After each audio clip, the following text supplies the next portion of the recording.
Welcome back to another video, guys. Hope you're all doing well.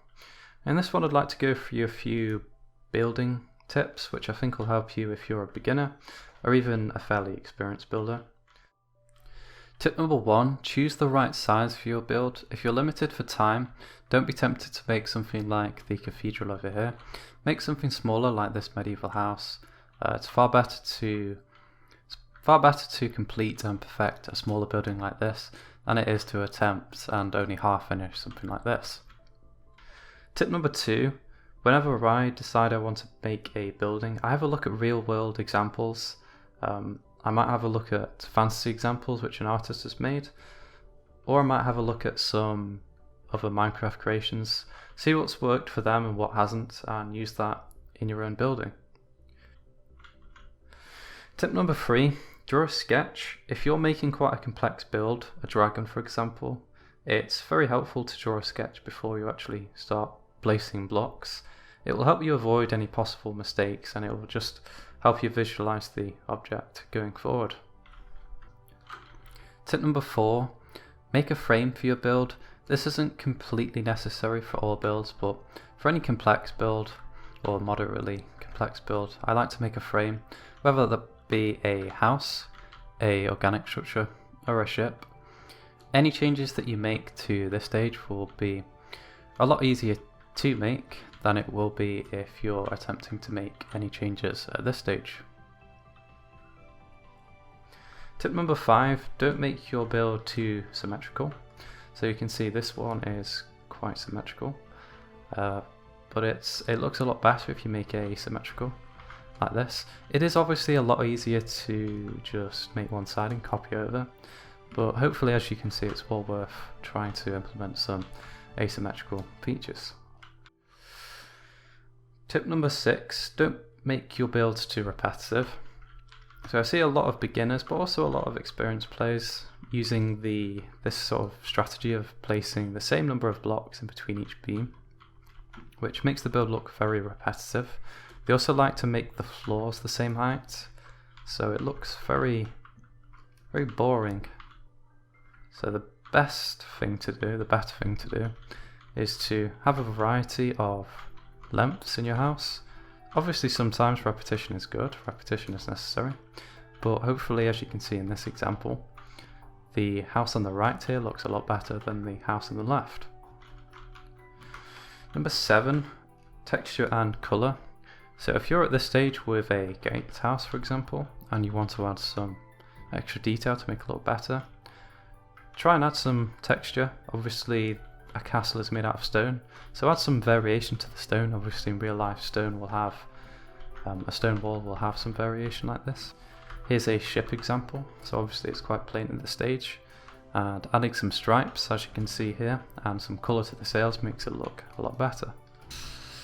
Here's a balloon, obviously a white boring balloon, but if you add some colour it really makes the balloon look a lot better obviously. So I hope that shows you the importance of texture and colour.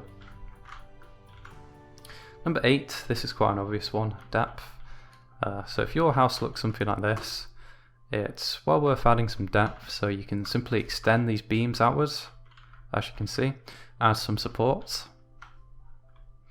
And then once you've done that, you can add things like decorations to the windows and some supports to make it look more detailed.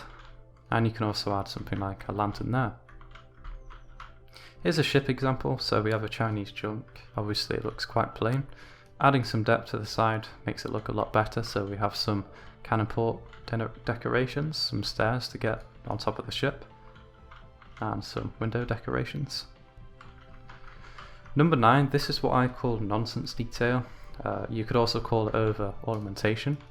So if you're at this stage and you want to add some decoration to the build, what a lot of people do, they add this style of decoration that's very specific to Minecraft.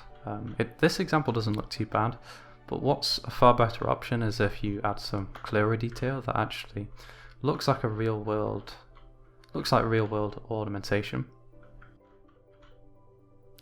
At this stage, people rightfully think that something like this will need more detail, but instead of doing the right thing, They add things like these buttresses every few blocks, and they add cathedral-like ornamentation. They basically over-detail it, and for something like a gatehouse, it really doesn't need this much detail. It's far better to add practical detail like simple texture work and functional bits of functional buttresses. You don't need a buttress every few blocks. Here's a final example of nonsense detail. This is particularly bad. You can see this has no practical purpose. Yes, it's more detailed than this, but not everything should look like a cathedral. Your eyes should be more drawn to the wooden top, and the stone base should just look, simple and nicely textured. I find that if everything's detailed, it's almost like nothing is detailed. Tip number 10, don't use too many stairs or slabs in the roof. So you can see this is a simple stair roof. It does limit you to a 45-degree angle. It's much better to make something like this, which is a more varied roof design. It's rounded at the top. If you use full blocks, your selection of blocks obviously increases dramatically. You can add stairs to it, but it's completely unnecessary. In some ways that actually makes it look worse. Tip number 11, lighting. So sometimes with lighting, I like to integrate it into the windows. So you can see in the ship, the beacons are part of the windows. With this cathedral, obviously I use some chandeliers for lighting. It's a lot better than just dotting torches around randomly. You can also make some bigger torches like this if you want the lighting to be more dramatic. Here's another example of some lighting that I've implemented into a window. And if we go further down into the house, you can see I've also included these beacon chandeliers. Tip number 12, interior. So to begin with, I like to extend the beams on the outside of the house, into the interior. And then I like to place slabs, so you can see, because the beams are full blocks and the floor is a slab, I create some depth to the build.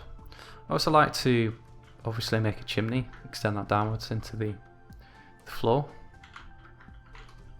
It's also good to separate the rooms at this stage.